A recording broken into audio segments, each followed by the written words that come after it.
ریو فردیناند میگه وقتایی که منچستر یونایتد توی لیگ قهرمانان نیست ما از رئال مادرید حمایت میکنیم. فقط از جانب خودم نمیگم، درصد خیلی زیادی از طرفدارای منچستر یونایتد عاشق رئال مادرید هستن. حالا اگه میخواین دلیلش رو بدونید، داستان از اونجایی شروع میشه که حادثه مونیخ اتفاق افتاد و تعداد زیادی از بازیکنهای منچستر توی اون حادثه جانشون رو از دست دادن.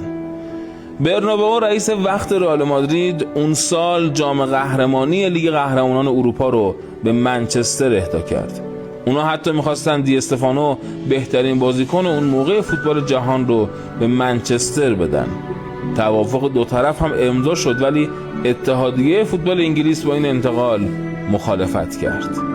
رئال یه بازی دوستانه با منچستر انجام داد و مبلغ زیادی رو برای کمک منچستر جمع کرد و تمامی اون پول رو به منچستر اهدا کرد.